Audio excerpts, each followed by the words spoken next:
Now, welcome back to the Prospect Hut, and hopefully you like this video and hit that subscribe. We actually got some sad news. That's sad news. I would mention that I'm on Substack. Please check me out on Substack, and of course, follow me on Facebook. We do have some sad news here at the Baseball Hut. The Mets have released one of their, former prospects just recently in the last few days. It's sad because you don't want to see some kid lose his dream. You would hope that it'll get picked up by some other team and make it to the majors at some point, but kind of sputtered, spinning his wheels the last few years. This is from SI.com. New York Mets released former top prospect outfielder. The Mets do not have a strong outfield core in their minor leagues, by the way.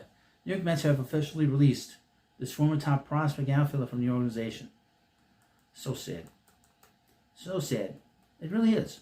It really is. No joke. New York Mets are moving on from this one promising minor league. Okay, get to it already.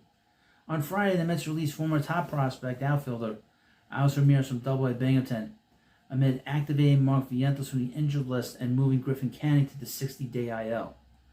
Although the speedster had 22 stolen bases, Ramirez was slashing just .222 with a .304 on-base percentage, .298 slugging percentage. Wow. A .602 OPS.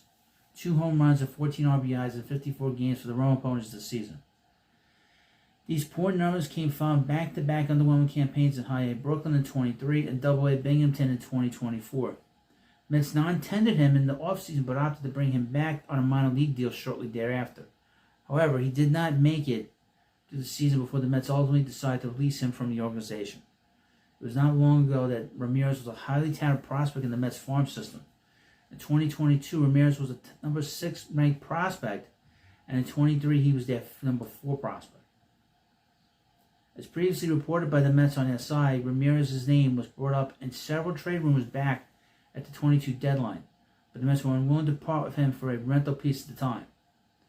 That's a screw up of Billy Epler. I mean, that trade deadline is going to go down as a disaster. Billy Epler did a terrible job in 22. Because he brought in players that they were pieces, but they needed a little bit more than what he dealt for.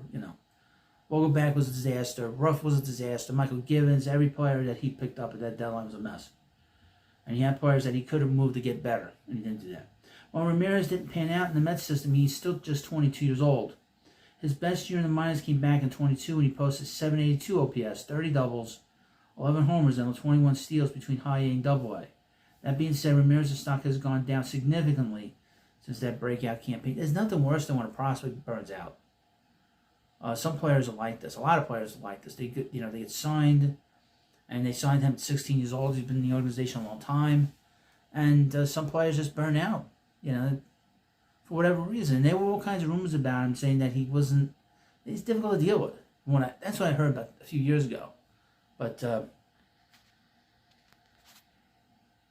what's interesting is this happened, and unfortunately, he's not going to be making the majors with the Mets. But you let me know what you think about this video, and of course, please subscribe to the Prospect Hut, and I'll see you later.